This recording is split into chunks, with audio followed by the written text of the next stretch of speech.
I'm Susan, 29. My family just forgot my birthday for the third year running. 3 decades on this planet, and apparently I'm less memorable than their dentist appointments. But here's the thing about being invisible your whole life. It teaches you to watch, to plan, and to strike when no one sees it coming. Where are you watching from today? Drop your location in the comments below and hit that like and subscribe button if you've ever felt completely overlooked by your own family. You'll definitely want to stick around for what happened next. Let me paint you a picture of my wonderful family. There's Mom, who remembers every detail of my brother Jake's college soccer stats from 15 years ago, but can't recall what I do for a living. Dad, who built his accounting firm from nothing and somehow convinced himself that makes him Warren Buffett. And Jake, golden boy extraordinaire, who at 32 still lives in their basement playing video games and calling it finding himself. I work at Sterling Investments as a financial analyst. Not glamorous, but I'm good with numbers.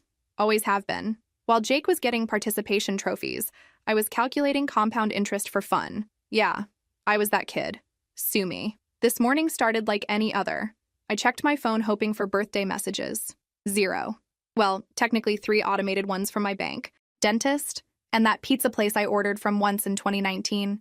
Even Domino's cares more about my existence than my own blood relatives. I drove to work through Seattle traffic, listening to some morning show hosts banter about birthday traditions. One mentioned how his grandmother still sends him $20 bills and cards covered with embarrassing stickers. Must be nice to have family members who acknowledge your birth date without needing calendar reminders. The office was typical Tuesday chaos. My desk sits in the middle of the floor, surrounded by the constant hum of Bloomberg terminals and coffee-fueled conversations about market volatility. My colleagues are fine. We exchange pleasantries about weekend plans and complain about client deadlines. But they're not close friends, just work acquaintances who probably wouldn't notice if I disappeared for a week. Around lunchtime, I finally broke down and texted my mom. Hey, any dinner plans tonight? Subtle, right? The response came 3 hours later. Busy tonight, sweetie? Rain check? That's when I realized something had shifted inside me. For years, I'd made excuses for them. They're busy, they're distracted, they just don't think about birthdays. But sitting at my desk, watching other people get flowers delivered and leave early for celebration dinners, something crystallized. I opened my banking app and stared at the number that had been growing steadily for 5 years. $53,000. Not life-changing money, but substantial for someone who'd been living like a monk. No fancy vacations, no designer clothes, no expensive hobbies. Just steady saving and smart investments. Then I opened my work email and saw the bonus notification. Our team had exceeded targets, and my personal contribution had been significant. $15,000 minus taxes. Combined with my savings and available credit, I was looking at real purchasing power. A crazy idea started forming. What if I stopped waiting for them to remember I exist? What if I made myself impossible to ignore? I spent the afternoon researching real estate websites, specifically luxury beach properties. Oceanfront homes with million-dollar views and price tags to match. Places that scream success, permanence, and look what I did while you weren't paying attention. By closing time, I'd identified 3 possibilities. All required significant financial commitment, but I'd been pre-approved for more than I expected. Good credit, steady income, and a substantial down payment make lenders surprisingly friendly. The drive home felt different somehow. Instead of sulking about another forgotten birthday, I felt something I hadn't experienced in years. Anticipation. Tonight wasn't ending with sad takeout and Netflix self-pity. Tonight was the beginning of something much bigger. But first, I had a phone call to make. I called the real estate agent at 8 p.m., which probably broke some unwritten rule about business hours, desperate times, and all that. "This is Rebecca Martinez with Coastal Properties," came the crisp, professional voice. "Hi, Rebecca. I'm calling about the oceanfront listing in Cannon Beach. The one for $1.2 million. A pause. "Oh, wonderful. Are you looking to schedule a viewing? I have availability this weekend. Actually, I'd like to see it tomorrow morning. Early, if possible." Another pause. People don't usually make impulsive decisions about million-dollar properties on Tuesday evenings, but Rebecca was a professional. "Certainly. How does 9 a.m. work?" "Perfect." I hung up and immediately called my boss. "David, it's Susan. I need to take a personal day tomorrow." He grumbled something about quarterly reports, but approved it. The benefit of being reliably present is that occasional absence doesn't raise flags. Sleep was impossible. I spent the night researching mortgage rates, property taxes, homeowners insurance, and HOA fees. The financial analyst in me needed every detail mapped out before making any commitments. By 3 a.m., I had a complete spreadsheet breaking down monthly costs, equity projections, and long-term investment potential. The The house would stretch my finances thin, but it was feasible. Aggressive, but feasible. At 7 a.m., I put on my best business suit, the navy one I saved for important client meetings, and drove 2 hours to the Oregon coast. The morning fog was just lifting as I pulled into Cannon Beach, revealing the dramatic coastline that makes this area legendary. Rebecca met me at the property entrance. Professional woman in her 50s, perfectly styled blonde hair, and the kind of smile that sells expensive things to people who can't quite afford them. "Susan, I'm Rebecca. Ready to see your dream home?" The house was stunning. 3,000 square feet of contemporary architecture perched on a cliff overlooking the Pacific. Floor-to-ceiling windows in every room, a gourmet kitchen with granite countertops, and a master suite with a private balcony facing the ocean. The previous owners were tech executives from Portland, Rebecca explained as we toured. They only used it weekends and summers. It's essentially brand new. I walked through each room methodically, keeping my expression neutral while mentally calculating furniture costs and utility bills. The house was perfect, almost suspiciously so, like it was waiting for someone exactly like me to discover it. "What's the timeline for closing?" I asked casually. "Well, that depends on financing and inspections. Usually 6 to 8 weeks for cash transactions, longer if you need mortgage approval." "I'm pre-approved," I said, pulling out the letter from my bank. "What about cash offers?" Rebecca's eyebrows rose slightly. "Cash offers move much faster, 2 to 3 weeks if inspections go smoothly." I stood on the deck, looking out at the endless ocean, and made the decision that would change everything. "I'll take it." Rebecca actually laughed. "I'm sorry, what?" "The house, I want to buy it. Full asking price, cash offer." Her professional composure cracked slightly. "Ms. Henderson, this is a very significant purchase. Perhaps you'd like to discuss it with family, think it over for a few days." "Family. Right. The people who couldn't remember my birthday." "No need," I said firmly. "When can we write up the paperwork?" 2 hours later, I was driving back to Seattle with a signed purchase agreement in my passenger seat. 15% earnest money had been transferred from my savings account. The remaining balance would come from liquidating investments and a substantial mortgage. I felt terrified and exhilarated in equal measure. At 29, I'd just committed to buying a house worth more than most people earn in 20 years. A house with monthly payments that would require careful budgeting and zero financial mistakes. But as I drove past the familiar suburban landscape where my family lived their predictable lives, one thought dominated: they were about to learn I existed in the most spectacular way possible. The only question now was timing. The closing process was surprisingly smooth when you have excellent credit and liquid assets. 3 weeks later, I was signing final paperwork at a title company in Portland, officially becoming the owner of a luxury oceanfront home. My phone buzzed constantly during the signing. Work emails, mostly, but also a text from Jake. "Mom wants to know if you're free for dinner Sunday. She's making that chicken thing you like." I almost laughed. Now they wanted family dinner. After 3 years of forgotten birthdays and casual dismissal, they suddenly remembered I existed. The timing was poetic. "Everything looks perfect," the title agent said, sliding the final documents across the mahogany conference table. "Congratulations on your new home, Ms. Henderson." Walking out with house keys felt surreal. I drove straight to the property, letting myself in like I'd done it 1,000 times before. My house, my ocean view, my sanctuary that existed completely independent of family drama. I spent the afternoon taking photos, not the casual iPhone snapshots people post randomly, but carefully composed shots highlighting the dramatic architecture, pristine interiors, and breathtaking ocean views. The kind of photos that make people stop scrolling and stare. That evening, I crafted the most important social media post of my life. Single photo of the living room at sunset, golden light streaming through those massive windows, ocean stretching to the horizon. Caption: birthday gift from myself. Posted to Instagram, Facebook, Twitter. Then I turned off my phone and opened a bottle of champagne I'd bought for the occasion. The silence was beautiful. No notifications, no family obligations, no disappointed expectations. Just me, my house, and the rhythmic sound of waves below. My phone stayed off for 18 hours. When I finally powered it up the next morning, the notification count was staggering. 73 missed calls, 212 text messages, countless social media comments. Mom had called 16 times, Dad 12, Jake 8. Extended family members I hadn't heard from in years suddenly had my number and urgent need to reconnect. The text messages were a masterclass in family psychology. Mom: "Susan, call me immediately." Dad: "What is this house? Call now." Jake: "Dude, WTF, call home." Aunt Linda: "Honey, we need to talk about this purchase."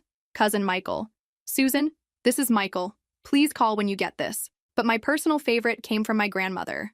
Beautiful home, sweetheart. About time you did something for yourself. Even Grandma got it. I made coffee and sat on my deck, reading through messages while watching surfers tackle the morning waves.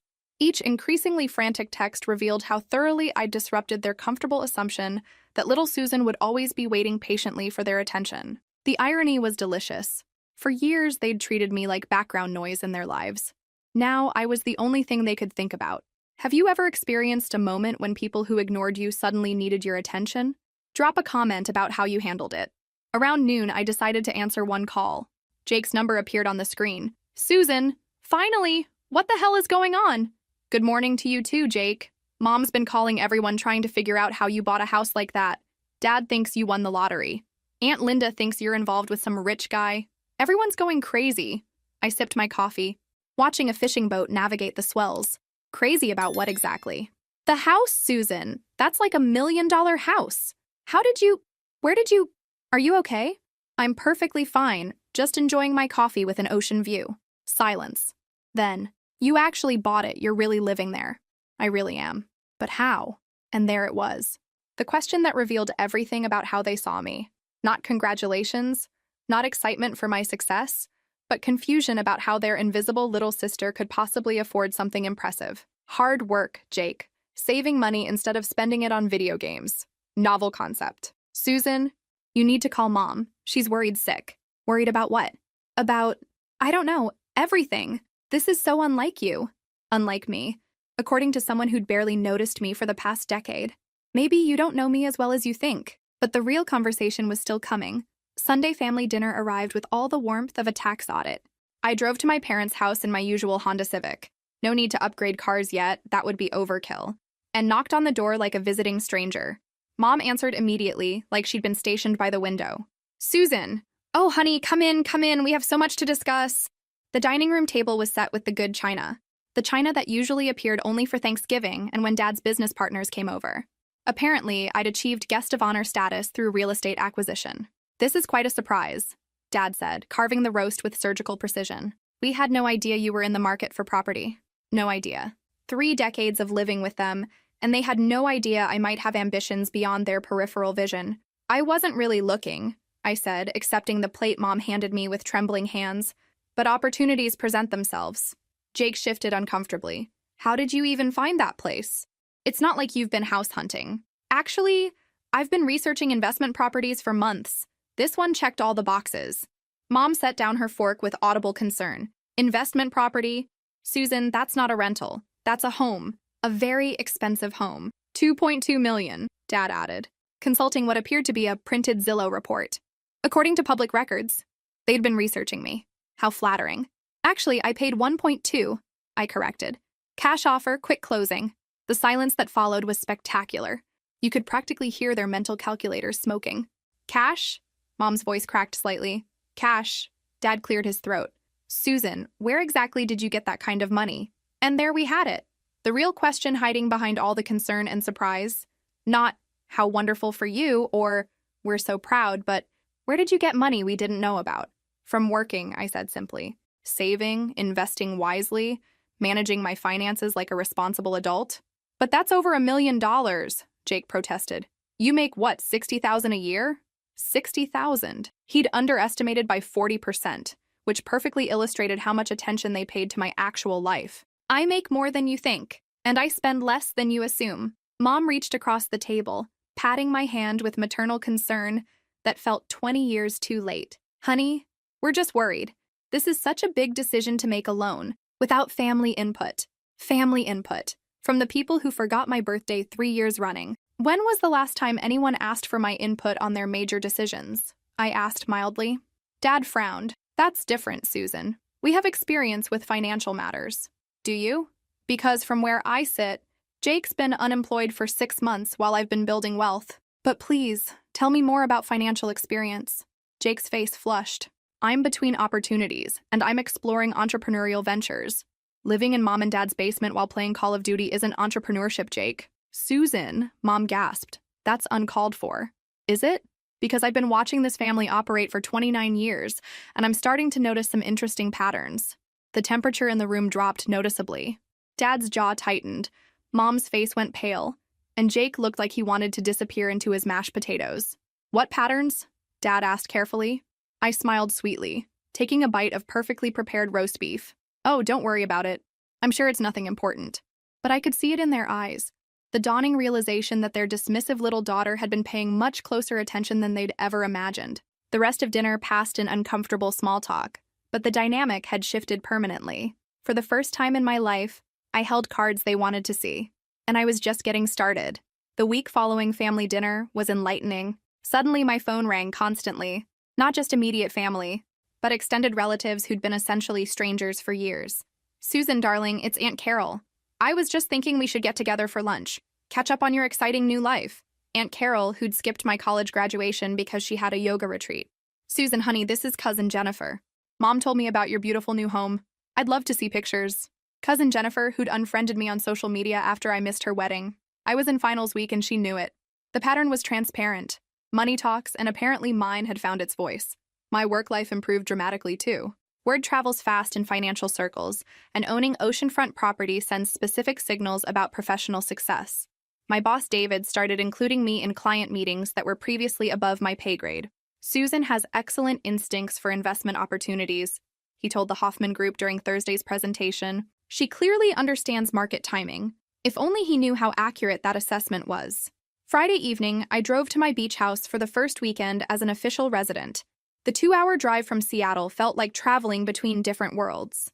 Corporate analyst Susan with her budget concerns and family obligations, and beach house Susan who owned something magnificent. I'd ordered minimal furniture online: a bed, couch, dining table, basic appliances. Nothing fancy yet, but enough to make the space livable. The house was gorgeous empty, but it needed warmth to become home. Saturday morning brought unexpected visitors. "Susan, are you there?" Mom's voice called from the front door. I looked through the peephole to see both parents standing on my deck, looking appropriately impressed by the ocean view and contemporary architecture. "Mom, Dad, what are you doing here?" "We wanted to see your new place," Dad said when I opened the door. "Bring a housewarming gift." The gift was a generic fruit basket from Costco. Thoughtful. "How did you get my address?" "Public records," Dad replied matter-of-factly. "Property ownership is public information." Of course it was. They'd researched me like a potential business investment. I gave them the tour, watching their expressions shift from skeptical concern to obvious envy. Every room brought new appreciation for exactly how far their supposedly struggling daughter had come. "The kitchen alone must have cost $50,000, Mom murmured, running her fingers along the granite countertops. "The view is certainly spectacular," Dad admitted, standing on the deck overlooking endless Pacific blue. We sat in the sparsely furnished living room, afternoon sunlight streaming through those massive windows. For several minutes, nobody spoke, just waves crashing below and the awkward silence of a family recalibrating their assumptions. "Susan," Mom finally said, "we owe you an apology." I waited. "We've been distracted, focused on Jake's struggles instead of recognizing your achievements." "Distracted for 3 years?" Dad shifted uncomfortably. "Your birthday. We should have remembered. Should have, but didn't. We're remembering now," Mom said hopefully. "We want to be part of your life, your success." There it was. Now that I had something impressive, they wanted inclusion. "That's interesting timing," I observed. "What do you mean?" "I mean you've shown zero interest in my life until I bought something that got your attention. Now suddenly you want to be involved." They exchanged uncomfortable glances. "It's not about the house," Mom protested weakly. "Isn't it? Because if I lived in a studio apartment and worked at Starbucks, would you be here right now?" The silence answered my question. I stood up, walking to the window overlooking my private stretch of beach. "I'm not angry anymore, but I'm not pretending this is about renewed family affection either. Susan, you're here because you're curious, because you want to understand how I manage this without your knowledge or approval, because suddenly I'm interesting." Dad cleared his throat. "We've always found you interesting." I turned back to face them, and for the first time in my life, I was completely honest with my parents. "No, you haven't. But you're about to." 3 weeks into beach house ownership, I'd developed a comfortable routine. Drive down Friday evenings, spend weekends furnishing and decorating, return to Seattle Sunday nights for the work week. It was expensive maintaining 2 residences, but the mortgage payments were manageable with careful budgeting. More importantly, the psychological transformation was remarkable. Having a space that belonged entirely to me, where family drama couldn't intrude, gave me perspective I'd never experienced. For the first time, I could see my relationships clearly instead of desperately trying to fix them. The family attention continued intensifying. Jake started texting regularly, asking about investment strategies and building wealth. Mom called twice weekly with transparent excuses to check on my well-being. Dad began forwarding financial articles with subject lines like, "Thought you'd find this interesting." I responded politely but kept conversations superficial. They were performing interest in my life, not expressing genuine curiosity about who I'd become. Wednesday brought an unexpected development. Rebecca Martinez called with an unusual request. "Susan, I have something unusual to discuss. Are you available to talk?" "Of course." "What's going on?" "I've been contacted by someone interested in purchasing your property. Sight unseen, cash offer, significantly above market value." I sat up straighter in my office chair. "How significantly?" $3.4 million. I nearly dropped my phone. A profit of over $2 million after 3 weeks of ownership. "Who's the buyer?" "Technology executive from California. He's relocating to Oregon and wants oceanfront property immediately. No inspections, no contingencies, can close within 10 days. The offer was life-changing money, enough to pay off the mortgage, purchase a smaller property outright, and bank millions for future investments. Financial independence in a single transaction. What would you recommend?" I asked. "Honestly, it's an extraordinary opportunity. Properties in that area appreciate steadily, but this kind of immediate profit is unusual. You could reinvest in multiple smaller properties and build a real estate portfolio." I thanked Rebecca and promised to consider the offer. But as I stared out my office window at Seattle's gray skyline, I realized the decision wasn't really about money. The house had given me something I'd never had. A dramatic demonstration of my capabilities, proof that I could execute complex financial decisions independently and successfully. Evidence that my family's casual dismissal of my potential was completely unfounded. Taking the profit would be smart business, but it would also return me to relative anonymity, back to being Susan with the nice savings account, instead of Susan with the oceanfront estate. That evening I called Jake. "Hey, what's up?" he answered, sounding genuinely pleased to hear from me. "I wanted to run something by you. Get your perspective on a business decision." "Really? Yeah, absolutely. What's going on?" I explained the offer, the profit potential, the investment possibilities. Jake listened carefully, asking surprisingly thoughtful questions about tax implications and market timing. "So, what's the downside?" he finally asked. "Giving up the house, the location, the lifestyle, the status, I guess. Status matters to you?" It was an honest question, not judgmental. "I think it might," I admitted. For the first time in my life, I own something that commands respect. People take me seriously now." "Susan, people should have been taking you seriously before. The house is just making it obvious." It was the most insightful thing Jake had said to me in years. "You really think I should take the offer?" "I think you should do whatever makes you happiest." But $3.4 million buys a lot of different kinds of happiness. After hanging up, I sat on my couch considering options. Keep the house and the lifestyle it represented, or take life-changing money and build something even bigger. Then my phone buzzed with a text from Mom. "Family barbecue this Saturday. Hope you can make it. Want to show off our successful daughter to the neighbors." Show off their successful daughter? Not celebrate my achievement or enjoy my company, but display me like a trophy they'd finally earned.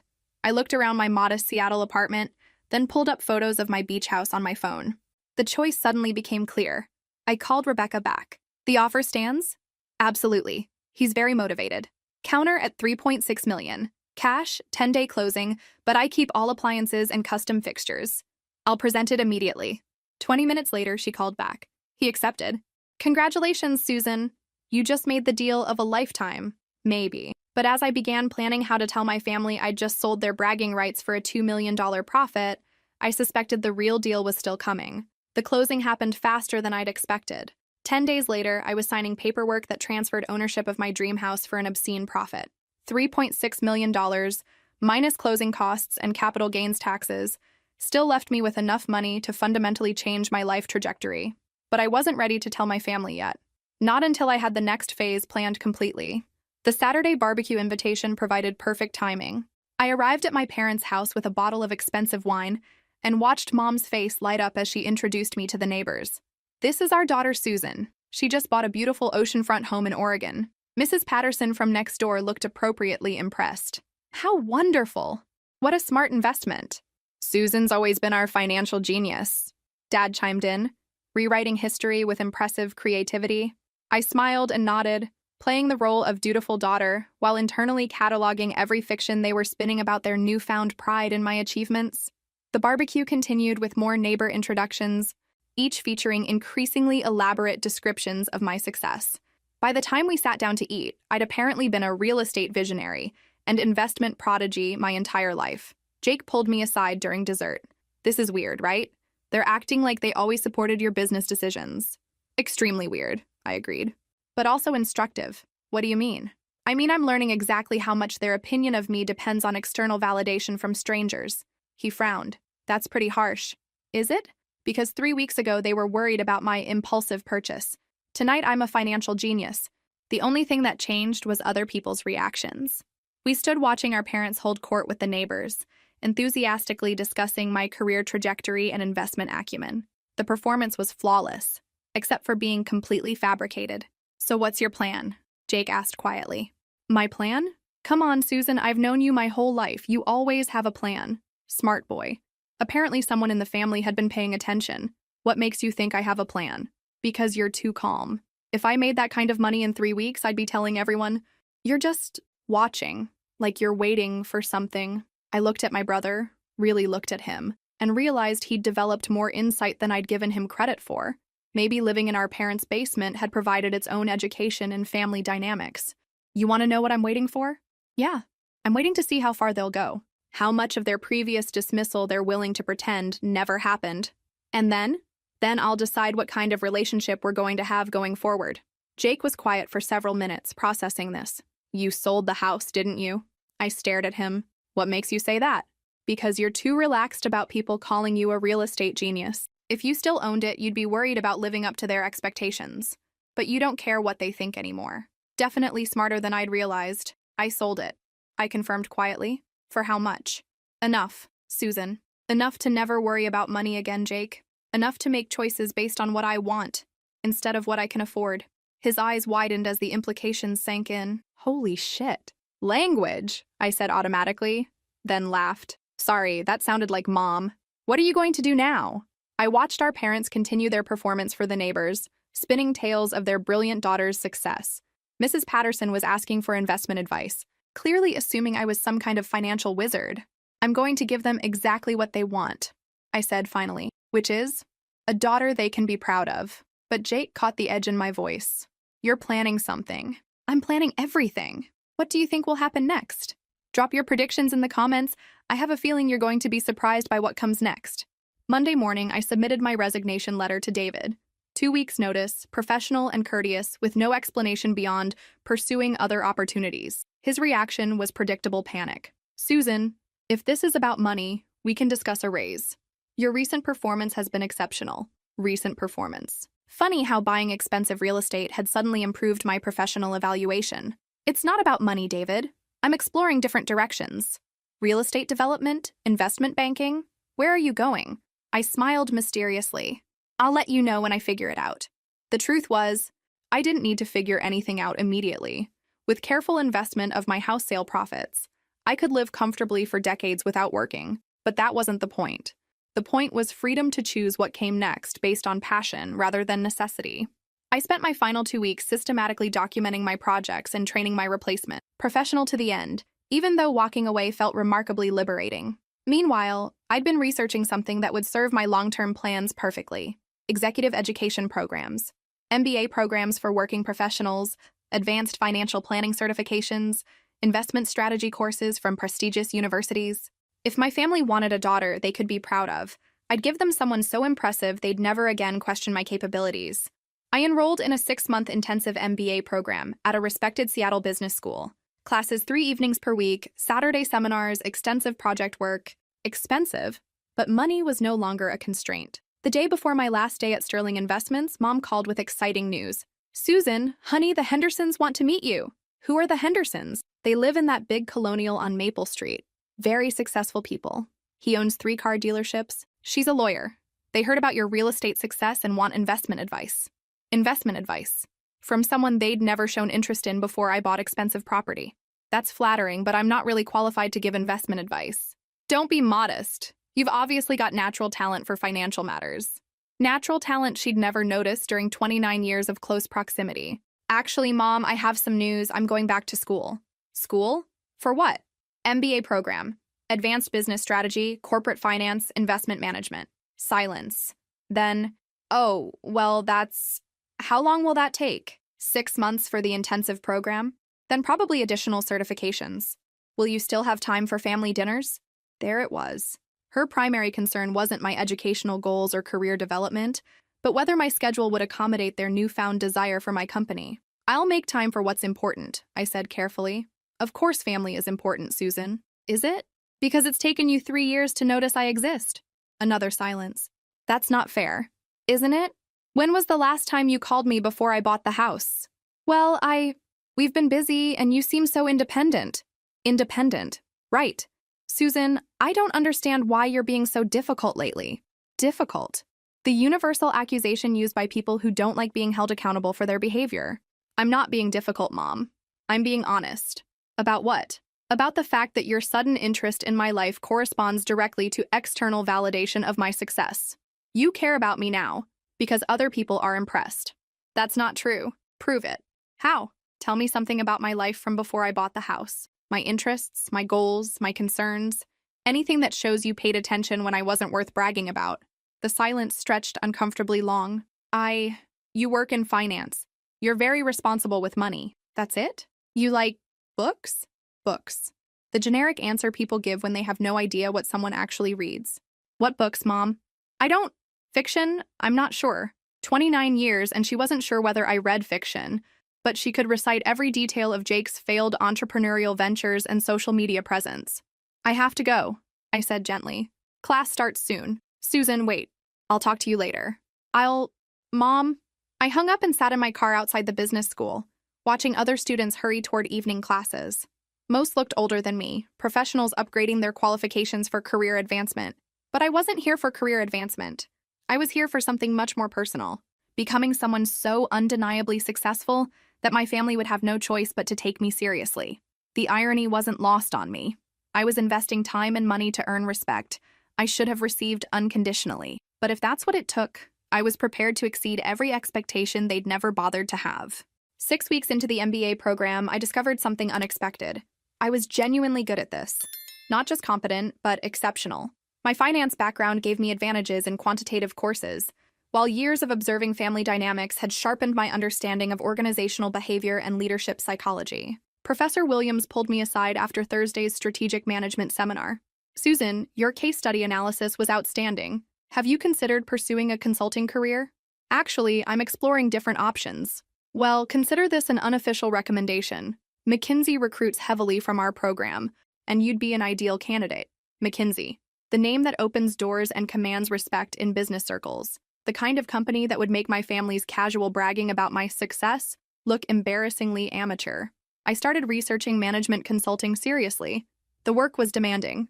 60-hour weeks, constant travel, high-pressure client situations. But the prestige was undeniable, and the exit opportunities were extraordinary.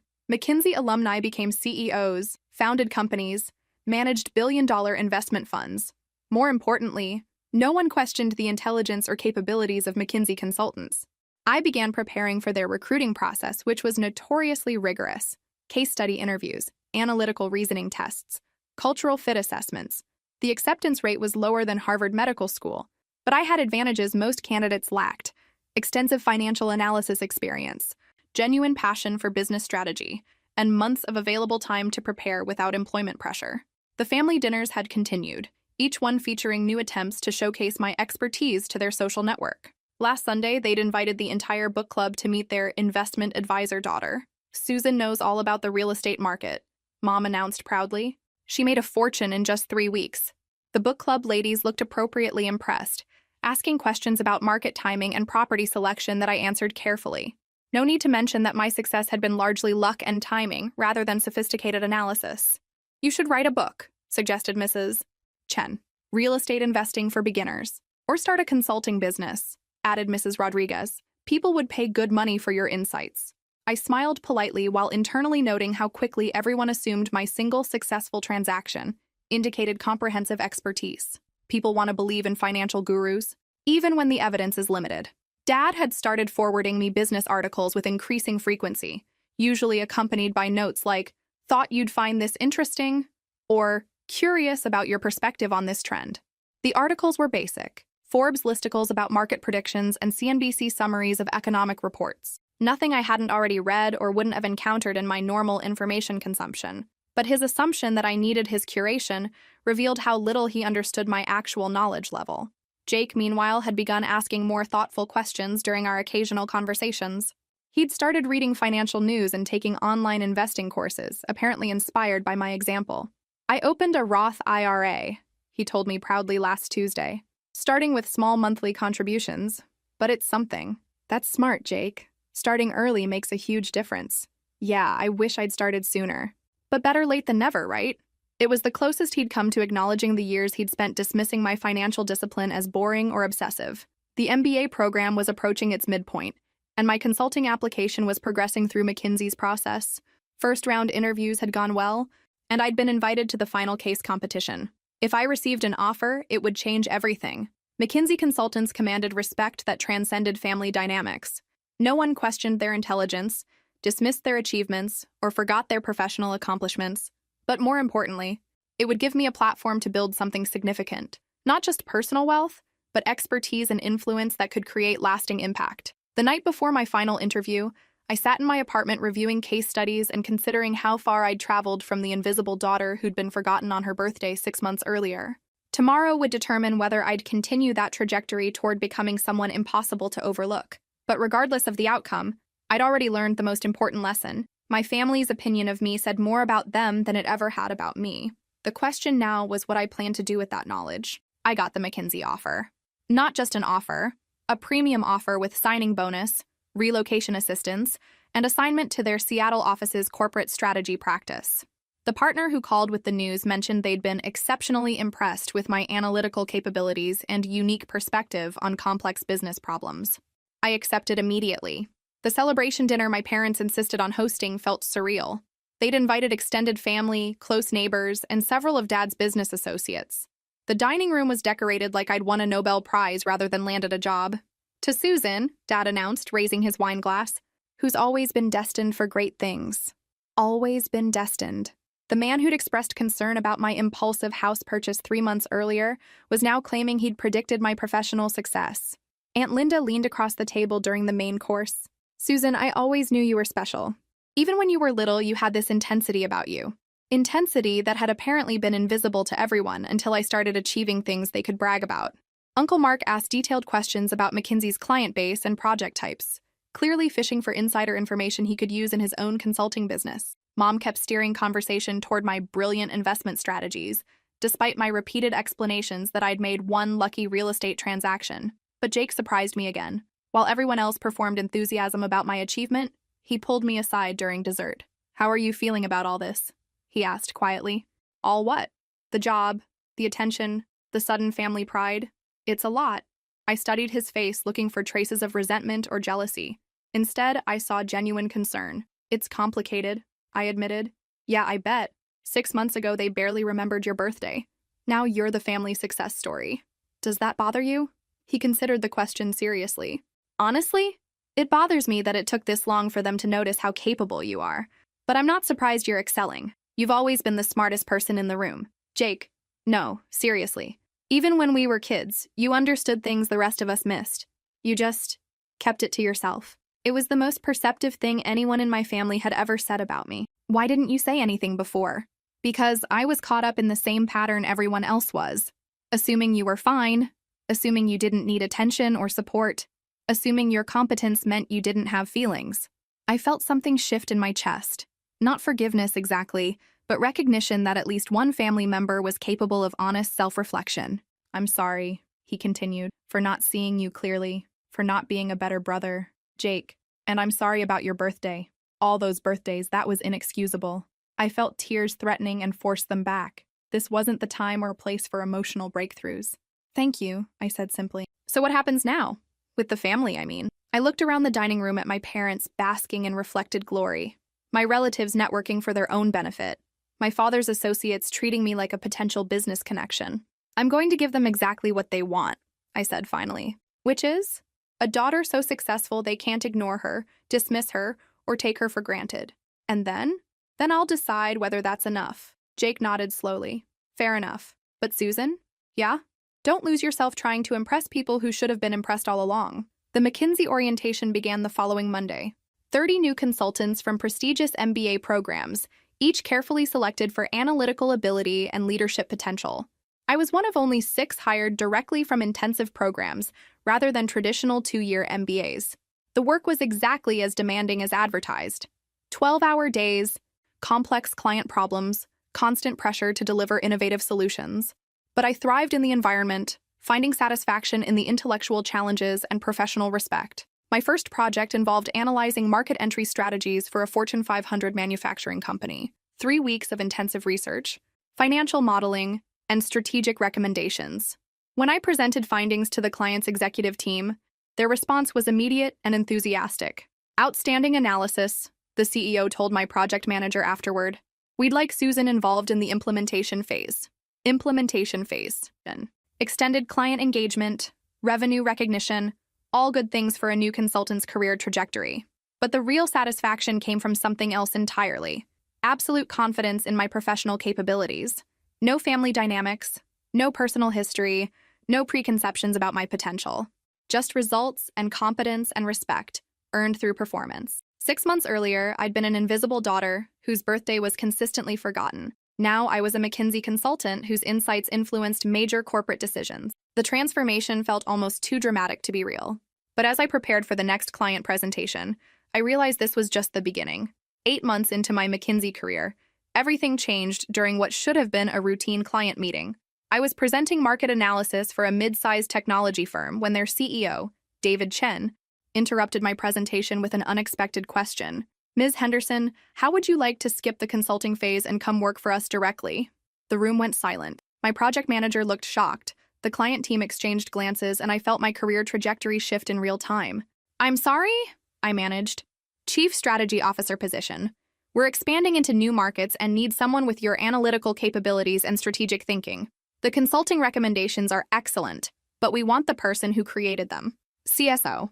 At 29. For a company with $800 million in annual revenue. That's quite an offer. Could I have some time to consider? Of course. But Susan, may I call you Susan? Opportunities like this don't come along often. The drive back to the McKinsey office felt surreal. My project manager spent the entire trip discussing the implications of client job offers and how to handle them professionally. It's actually a good problem to have, he said. Shows your work is making an impact. But you need to consider the long-term implications carefully. That evening, I sat in my apartment researching David Chen's company, Quantum Dynamics. Solid financials, innovative products, aggressive growth plans. The CSO role would mean equity participation, executive-level decision-making, and responsibility for strategic direction. It would also mean leaving McKinsey after less than a year, which could be viewed as professionally disloyal. I called Jake for perspective. CSO of what size company? He asked when I explained the situation. 800 million revenue, about 3,000 employees. Susan, that's insane. In the best possible way. Is it too soon? I've only been at McKinsey 8 months. Who cares? If they want you badly enough to poach you from McKinsey, you must be doing something right. The family is going to lose their minds. The family is going to be insufferable, he corrected. Mom will probably start telling people she always knew you'd be a corporate executive. He was right. The thought of their retroactive pride was almost amusing. What would you do? I asked. I'd take the job, but I'm not you. What does your gut say? My gut said this was the culmination of everything I'd been building toward. Not just professional success, but the kind of undeniable achievement that would permanently alter how everyone saw me. I think I'm going to do it. Then do it. But Susan? Yeah? Remember what I said about not losing yourself trying to impress people. The next morning, I scheduled a meeting with my McKinsey manager to discuss the opportunity professionally. The firm was supportive, client job offers were considered a mark of successful consulting, and agreed to facilitate a smooth transition. I called David Chen that afternoon and accepted the position. The family dinner announcing my new role was even more elaborate than the McKinsey celebration. Mom had invited everyone she could think of, including people I'd never met who apparently needed to hear about her extraordinarily successful daughter. Chief Strategy Officer, Dad repeated for the 4th time, savoring the title. Our Susan, a corporate executive at 29. Our Susan, the possessive pronoun that had been notably absent when I was struggling to get their attention. The evening reached peak absurdity when Mom started discussing my leadership qualities with complete strangers, describing characteristics she'd never acknowledged during my actual childhood. But something had shifted inside me during the months of professional success. The validation I'd once craved from them felt less important now. Their pride was pleasant, but no longer necessary. Jake noticed the change during a quiet moment on the deck. "You seem different," he observed. "How so?" "Less invested in their reactions, like you're watching a performance instead of participating in it." "Maybe I am. That's probably healthy." "Probably." We stood watching our parents hold court inside, enthusiastically describing my achievements to people who'd never heard my name before tonight. "Do you think they'll ever actually see you?" Jake asked. "The real you? Not just the successful version?" I considered the question carefully. "I don't think they're capable of that level of depth." "That's sad." "It used to be sad. Now it's just information." "What does that mean for your relationship with them?" I watched Mom gesture animatedly while describing my natural leadership abilities to a neighbor who looked increasingly overwhelmed by the conversation. "It means I'll give them the daughter they want to have," I said finally. "Successful, impressive, worth bragging about, but I'll keep the real me for people who can handle complexity." "People like who?" "People like you, when you're being honest." Jake smiled. "I can live with that." As the evening wound down and guests began leaving, I realized I'd reached a strange kind of peace with my family dynamics. They would always be who they were. People who equated worth with external achievement, who needed social validation to recognize value in their own children. But I was no longer who I'd been, the daughter desperate for their approval, willing to accept scraps of attention as evidence of love. Tomorrow I would start my new role as Chief Strategy Officer, continuing the trajectory that had transformed me from invisible to unavoidable. But the real transformation had been internal, learning that my worth wasn't determined by their recognition of it, and that realization was worth more than any job title. 2 years later, I stood in the executive conference room of Quantum Dynamics, presenting our acquisition strategy to the board of directors. The company had grown from $800 million to $1.2 billion in revenue under my strategic guidance, and we were positioned for international expansion. "Outstanding work, Susan," Board Chair Margaret Walsh said as I concluded the presentation. "Your leadership has been transformational." Transformational. It was a word that perfectly described the past 3 years of my life. After the meeting, I drove to my parents' house for Jake's engagement party. He'd met Sarah, a pediatric nurse, 6 months earlier, and their relationship had progressed with surprising maturity and depth. The backyard was decorated for celebration, filled with family and friends genuinely excited about Jake's happiness.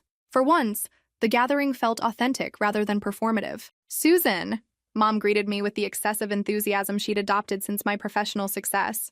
"Come meet Sarah's parents. They're so impressed that Jake's sister is a corporate executive." Even at Jake's engagement party, I was being deployed as a family credential. But something had changed in how I responded to these moments. Instead of feeling frustrated or invisible, I felt amused, like watching characters in a play perform their assigned roles. "Mom," I said gently, "this is Jake's night. Let's focus on him and Sarah." She looked momentarily confused by my redirection, then recovered with her practiced smile. "Of course, dear." I found Jake and Sarah by the dessert table, looking genuinely happy together. Sarah was warm and intelligent, with the kind of grounded confidence that suggested she saw Jake clearly, both his strengths and areas for growth. "Congratulations," I told them sincerely. "You look perfect together." "Thanks." "Susan, Sarah's been wanting to meet the famous sister." "Famous is a strong word," I laughed. "Are you kidding?" Sarah said. "Jake talks about you constantly, how proud he is of your success, how much you've taught him about perseverance and goal setting." I looked at Jake with surprise. "You talk about me?" "Of course I do. You're my sister, and you're remarkable. Even when I was invisible, you were never invisible to me. I just wasn't brave enough to say so when it mattered." It was an honest acknowledgement that meant more than any family bragging session. Later that evening, as I prepared to leave, Dad pulled me aside for a conversation I'd been expecting for months. "Susan, I owe you an apology." "For what specifically?" "For not recognizing your potential earlier, for treating your achievements as surprising instead of inevitable." "Inevitable? You've always been exceptional. I just couldn't see past my own assumptions about what success looked like." It was the closest he'd ever come to admitting his bias had obscured his perception of me. "I appreciate that, Dad. I want you to know how proud I am. Not just of your career, but of who you've become." "Who have I become?" "Someone who doesn't need our approval anymore. Someone strong enough to succeed with or without our support." The observation was surprisingly perceptive. "Does that bother you?" "A little." he admitted honestly. But mostly it impresses me. Driving home that night, I reflected on the journey from forgotten daughter to corporate executive. The external transformation had been dramatic, from invisible to undeniable, from struggling for attention to commanding respect. But the internal change was more significant.